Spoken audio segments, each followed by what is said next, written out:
Magandang hapon, Pilipinas at buong mundo. Nay, Tay, Kapuso, pahiram po ng 20 minutes ng inyong hapon. Ako po si Boy, and welcome to Fast Talk with Boy Abunda. Sa ating mga kaibigan sa Facebook at YouTube, maraming salamat.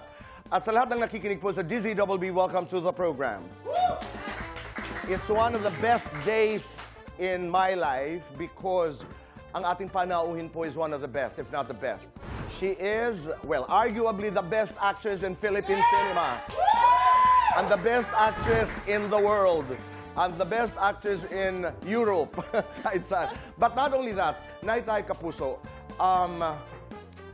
she just won so many awards. But more importantly, she's also one of the best persons I know in my life. Nay-Tay Kapuso, please welcome the one and the only Judy Ann Santos!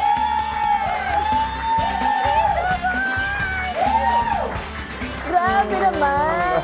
Nabusog na ako. Lahat ang the best, and the best, and the best. Naiisip ko tuloy. So good to be back. Na-miss you back. My God. You are always welcome. You are always welcome. Kumusta? Masaya. Maliban sa pagiging maganda. I love that. Masaya. Masaya. Kalmado. Ano lang. At saka kontento. Wow. Paano mo narating yan? Hindi ko rin alam. Siguro, Tito Boy. What a journey it has been. Oh yes, definitely naman yan. Sa haba-haba ng tinakbo ko sa industriyang to, parang na-realize ko na worth it lahat ng tinatrabaho ko na hindi ko inisip na tinatrabaho ko pala yung future ko ngayon. So, kaya ako siguro narating yung masaya, kalmado, content. Of course, may mga bagay ka namang pagdadaanan. Hindi naman perpekto ang buhay. And it's totally normal. Pero sa pangkabuuan, mas kaya kong sabihin na masaya ako sa kung anong meron ako. At saka ang naririnig ko sa'yo, parati pag nag-uusap tayo, gawa ka lang ng gawa, trabaho ka lang ng trabaho. At madalas ko po itong sabihin, you are present. Naroon ka, you show up. Minsan, maganda ang resulta, minsan hindi. Pero wala kang tinatalikuran. And you keep on moving on. And just moving on. As an actor, as a wife, as a mother, kaya nabubuo eh. Di ba? And you don't annotate your life. No, nandito na ako. Ngayon, nandito na ako. But you're blessed. Really blessed. Very. And congratulations. Because yung katulad ng sabi ko kanina, si Juday po ay ginawarang Best Actress po sa Fantas Porto. Actually, it's called the Porto International Film Festival. This is, ako na talaga ang nag-build up, no? Ito po ang, kung hindi ho ako nagkakamali, pinakamalaking film festival sa Portugal, sa Portugal, and one of the most prestigious film festivals in the world. Yes. Siyempre, hindi ko alam. Wow. It's a genre film festival that specializes in fantasy, horrors, science fiction, horror, pero napakalaki po ng festival na ito. Congratulations. Nakakaloka yung para sa pelikulang Espantajo. Espantajo. Ikaw ba nasasanay ka na? Every time you get an award? Because I know you were there. I mean, do you get used to receiving awards? No, nakakakaba pa rin, ano? Oo. At saka, never naman, siguro, ewan ko kung ano magiging dating sa mga tao nito. Sa bawat awards night, hanggat maaari, sinisigurado kong hindi ko i-feed sa sarili ko na, ay, maganda yung trabaho ko dito. Because it could be anything. It's anybody's ball game, di ba? Kahit sino naman maganda ang trabaho, dahil lahat naman ng artista tinatrabaho magkaroon ng magandang pelikula. Nandun yung hope, pero nandun yung, wala doon yung, akin yan, dapat akin yan. Never, isa sa mga bagay na pinasok ko sa sarili ko, never akong aangkin ng hindi nararapat para sa akin. Alam ko yun. And that's the excitement. You did your best, pero alam mo rin na you're competing with other actors na who did their best. And acknowledging that is humility. Diba? Na alam mong ginawa rin ng iba ang kanilang best. Hindi lamang po sa Porto, sa Fantas Porto International Film Festival, Metro Manila Film Festival, tama ba? Yes. You also got that award for Best Actress. Pautang naman. Grabe yun. Yun talaga yung napakalaking sorpresa talaga, Tito Boy. Because, again, lahat ng artista dyan, of course, it is Metro Manila Film Festival. Pinaghandaan ng lahat ng producers, ng artista, ang bawat material, bawat writer. Talagang, kasi 50th eh. So, it has to be special. Kailangan may ilagay kang bago sa table ng industriya Tama. to. Kasi, history siya, kumbaga. So, yun talaga yung, of course, may kaba. Pero nandun na yung wala tong pag-asa talaga. Meron kang ganung Oo, feeling. kasi of course, si Ate V, ang daming magagaling. Aisel was there and I know how great of a theater and an actress Aisel is. At saka ang daming revelations ng mga bagong artista. Malalalim Tama. sila umarte. Hindi mo pwedeng iisang tabi yun. Kasi Right. parang, if I remember it right, nung panahong nag-MMFF last year, yung categorization nila ng Best Actress, it's not like before na pagka ikaw ang lead, automatic Best Actress ka. So, hindi ko talaga alam kung kung paano na yung naging galawan. But, mas nakahimay yung mga nominado. So, syempre, nandun yung kaba, pero nandun din yung, Lord, siguro kung para sa akin to, para sa akin naman to. Tama. And you mentioned the name of Ate V. Ito talaga ho yung, can you imagine, you're competing with the likes of, halimbawa, Vilma Santos, and other festivals, you're competing against the legendary Nora Honor, who is also the best. You're Oo competing, the naman. best, and the best are competing among the best. Di ba? Yung parang, and here are your trophies. Ang bibigat. Ang bibigat, di ba? Pwede ba itong maisanla? San? No, hindi ho ako nagbibiro. Ang bigat talaga. Gusto mo ba hawakan? Hawakan natin. Hawakan. Tutulungan kita. Tingnan mo, ang bigat. Oh, mabigat talaga po siya. Ay, yung Ang unang bigat. reaction mo talaga, kaya nakuha na, kaya pala tinitignan Right. ng mga nananalo ang award. Kasi parang, bakit ang bigat nito? May mga awards. Ito pa, ang mas mabigat. May mga awards nga ho na may mesa na ngayon sa tabi Yes. because inilalagay nila habang nag-speech. Kasi diba? masyado na siyang mabigat. Right, Eto talaga ang mabigat. Bawat taong umakyat sa entablado sa Porto, ang una nila sinasabi, it's heavy. Very heavy. It is, di ba? But it is something na parang, babayaran ko ng excess baggage to, guys. Alam ko nagpasalamat ka na sa parehong festival. But if you were to say thank you to both, ako ang dito ang ganda. Tingnan ko nga. Sandali lang. Oh my God, ngayon ko diba? ginawa ka na magkasama Diba? sila. Ang ganda. Say thank you. Salamat po. Oo, di ba? Ngayon mo lang? Ngayon ko lang, actually, well, tinignan ko sila ng magkatabi nung pag-uwi namin ni Rai from Portugal. But hindi talaga siya nagsisink in sa akin. Na parang, akin tong mga to. Totoo na ito. Trinabaho ko sila. Pero parang hindi pa rin totoo. Right. Which Akin I na mabigat. think, so wala akong ibang masabi, Tito Boy, kundi, Thank you. oo dito ako sa industriyang to nabuo. Kung ano man yung lalim ng bawat trabaho 38 nilalabas years in this business. Grabe. Sabihin na natin yun. Alam na, eksakto yung 38 years. Diba? 38 years in the business. Kumbaga, Certified child of the business. Dito Diba? talaga, wala akong ibang pagpapasalamatan, kundi lahat. Lahat talaga na nakasama ko. Tama, nakasalubong. Ito po'y para sa pelikulang Espantajo. Yes. Which is directed by Chito Ronyo. Yes. Produced by many friends. Sila, Tony Georgie, I know. Marami po. At marami sila. Ang Espantajo, I was researching on it last year. It's actually a Spanish word and a Portuguese. Galing, no? Scarecrow. Nakakatuwa Sadya, nga. sabi ko, nagkataon lang ba ito? Galing. Nagkataon lang talaga, Tito Boy. Kasi at that time, I think when Chris was writing this, Chris Martinez. Chris Martinez was writing this, nag-iisip siya ng title na medyo kakaiba, yung may dating pag narinig ng mga tao. Right. At saka medyo pag-iisipan, ano ba yon para tumatak.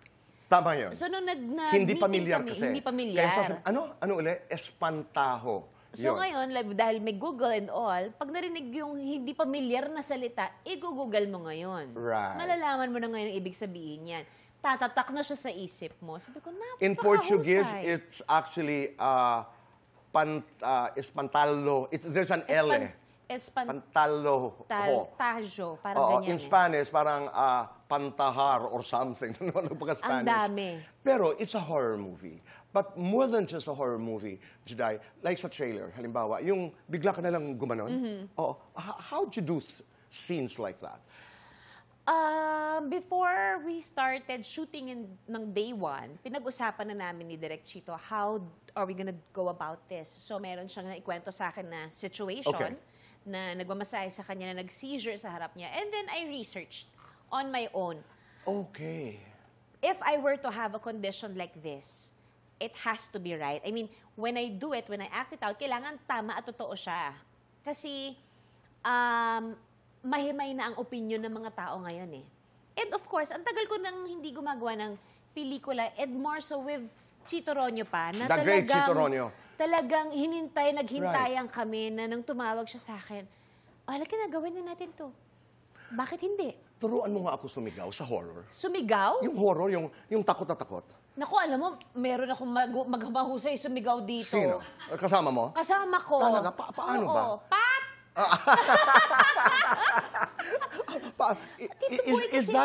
Is that spontaneous? Can you actually study how to do it? Yung Mahirap siyang gawin, lalo na kung wala namang nakakatakot sa harapan mo. hindi ka mag-i-invent. You cannot. Hindi. Kailangan instant eh. So, may mga iba kasing eksena, Tito Boy, na ang ginagawa ng director, may hindi sila sinasabi sa amin. Okay. Tapos, wala siya sa rehearsal para lang makuha yung natural fear Emotions. Yeah, oo. nang meron ka. Paano yung... Kasi acting na acting eh. Kapag Okay. ka... Gaganong ka lang. Hindi ha, parang totoo yun ha. Ako pag Can you natatakot actually ako, shout, Juday? Ito'y katuwaan lang na walang tunog. hindi ko magawa kung hindi ko alam kung Kung ano bakit. yung... Oo. Hindi pwedeng sabihin lang na ganun lang. Oo, kailangan ibigay mo sa akin yung background. Anong nangyayari? Pero can you be, kasi may mga eksena doon sa pelikula na wala kang sinasabi, mata lang, natatakot ako. Talaga? Yes. Oo. Yung nakatingin ka lang na, uy, ano bang susunod? Di ba? Of course, we have to give credit to Chanda, to LT, to the cast. Tito Di ba? Boy, malaking factor si Nanay LT, si Tita Chanda. Lahat ng cast sa Espantajo. Kasi kung hindi maaring sila ang kasama ko, maaring iba rin ang naging trabaho ko. Isang tingin nga na parang nakakakita. Those eyes, nakakakita. May nakikita ka, si Pabling, halimbawa.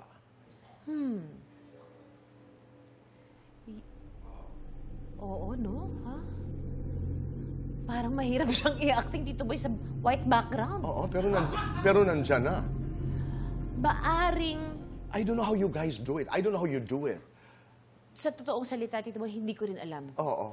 Hindi ko rin siya, hindi ko siya ma-explain. Pero pag nandun ka na sa eksena, naramdaman mo na yung set, naramdaman mo na yung instructions ni Direk Chito, yung lahat, it's a go, then you just automatically go in the scene. And it's difficult to explain brilliance. It just happens. Nangyayari diba? lang, nangyayari lang kasi siya. ako halimbawa naiintindihan ko, I'm a non-actor. Pag sinabi mo sa akin yung dapat ipagawa, naiintindihan ko yan. But if you make me do it, ang pangit panoorin. Oo. Diba? I mean, sasabihin, no, but you feel it. No, I feel it. But again, it is a discipline, it's a craft. May camera. Hinuhuli ka eh. Oo. Diba? Kasi meron kang, you are conscious Yes. na may camera ka. Oo. Kasi nga, hindi naman yun dapat ang nangyayari sa totoong buhay. Pero, Juday, do you respond well to directors like the great Ismael Bernal, halimbawa, na bigla na lang on the set, nag-i-improv? Yung, Mas gusto ko yun. talaga? Yung itinutuloy? Kasi mas nagiging alert ka eh. Mas natututo ka. Mas natututo kang mag-react sa co-actor mo. At saka alam mong hindi ako dapat bumitaw kasi walang bumibitaw dito. Gawin nga natin. Halimbawa, because I saw the film. Bilangan mo kami, Chang Susan. Nakikipag-eksena sa dakilang Judy Ansan. Action! Nakikita mo ba talaga si Pabling? Nasaan ba siya? Sino ba siya? Andito lang siya. Bakit nakakasiguro ka na nandito lang siya? Nararamdaman ko siya. Paano mo nararamdaman? At bakit ikaw ang nakakaramdam, hindi kami? Kasi ako lang ang may alam sa kanya. Ako lang ang nakakakita sa kanya. Ako lang ang nakakaramdam sa kung sino siya at nasan siya. Hindi ka natatakot? Hindi. Anong sinasabi niya? Anghel ko siya. Andyan lang siya. Sinasabi niya sa Magkakampi akin. kayo? Magkakampi kami. May binabala kayo? Meron. Nakakatakot ka, ha?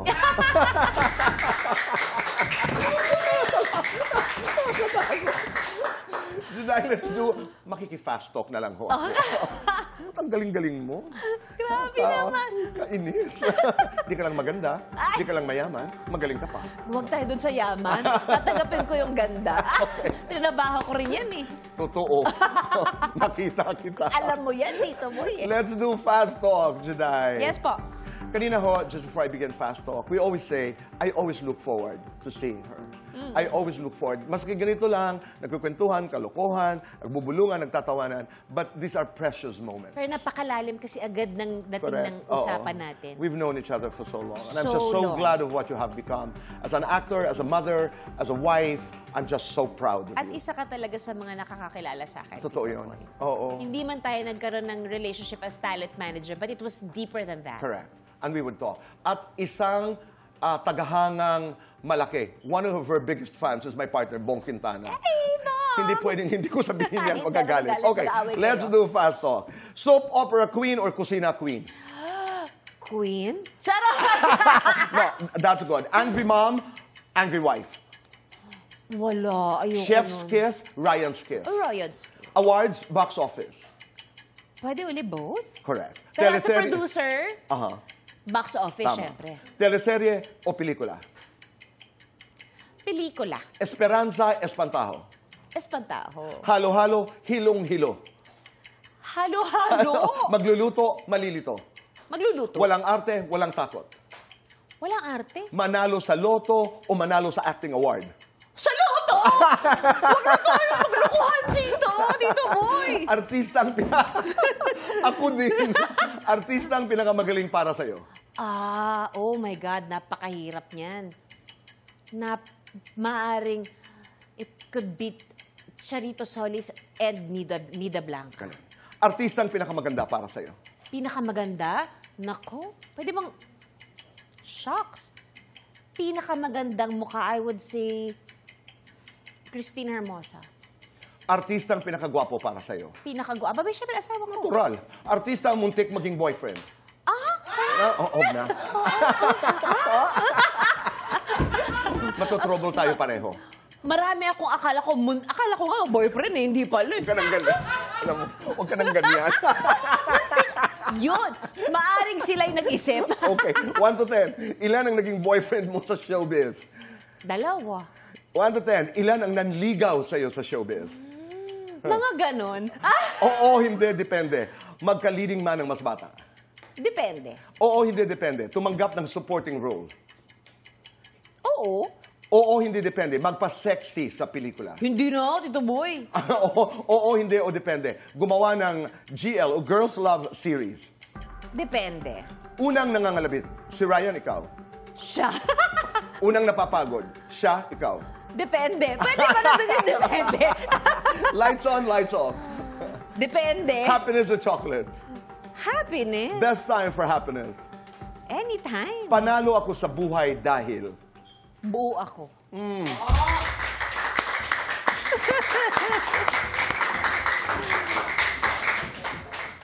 Kainis ka, pero totoo. Kasi- Di ba? Alam mo yung kanina ang sagot mo doon sa, are you willing to accept supporting roles? Naalala ko lamang po, Judi Dench, ang dakilang Judi Dench. Nanalo po siya sa Academy as Best Supporting Actress for an 8-minute role in a film. You have reached that point na kahit 4-3 minuto ka lamang lumabas, you will deliver. Hindi. At saka Tito Boy, isang pelikula o isang produkto o proyektong gagawin mo, hindi nagmamatter kung lead ka o support ka. A role is a role. Trabahuhin mo ng tama at maayos yan. Dumating Tama. ka ng gagawin mo yung binigay ng director sa'yo at hihigitan mo pa kasi Tama. nagtiwala sila sa'yo. So, I'm totally fine. Walang problema. You've been with Ryan for 18? 20 but married? together. Yes. Going 16 married. Going 16 married, di ba? What a journey it has been. Wala bang point sa inyong buhay bilang mag-asawa na naging problema ang selos? Ang kasagutan, sa pagbabalik po ng Fast Talk with Boy Abunda. Kami nagbabalik po dito sa Fast Talk with Boy Abunda. Maraming salamat. Boy, Nag-away thank you ba for kayo your dahil time. sa selos, Ryan? Kami, ayaw nga pala may tanong ka. Kasi dami natin pinag-usapan. Marami, hindi naman mawawala sa isang relationship ang selos, Tito Boy. I think, lalo na nung nagsisimula kami, meron at meron talaga. Pero ngayon, syempre, matatanda na kami, nag-mature na kami. Ibang level na yung mga issues namin. Mostly, para sa aming dalawa talaga. Wala na masyadong concern na ibang tao. Kung meron man, hindi na siya yung napakababaw na dahilan. How do you keep yourselves interested with each other? I know you spend a lot of time in the banyo. Ano ang ginagawa niyo sa banyo ni Ryan? Nagchichismisan Diba? lang kami. Conversations. Mindless conversations. Conversations na maaring malalim, maaari para sa kinabukasan ng mga bata. Maaaring may chinismis lang akong nasagap na balita sa industriya, tapos marites ako sa bahay eh. Hanggang antukin kayong dalawa. Oo, i-chismis ko sa kanya. Mga ganun lang. Yung, I think, eventually, we were able to find a way na, ay, importante pala may ganito tayo. Bakit tapos na? Thank you for sharing that story. Inihinto na tayo. Di ba? I love Best you. actress po. Best actress. I mean, congratulations. I was telling you today Thank you, kung gaano Tito kahalaga Boy. po ang award na ito ng Sobra. Fantasporto International Film Festival, Metro Manila Film Festival for the film Espantajo. Congratulations. Thank you po, Tito Boy. Thank you, everyone. Sa lahat po talaga, of course, to my family. Thank you. To Jimmy for always welcoming me. Sa lahat po na nakasama ko mula bata ako hanggang ngayon. Lahat kayo importante sa akin, of course, dahil sa inyo, nandito pa rin ako hanggang ngayon. Yes. To God be the Yes glory. or no? Thank you. Given the chance, yes or no, given the chance to work dito sa GMA7, would you? Of course. Of course. Maraming salamat po. We will see you again tomorrow. Goodbye for now and God bless.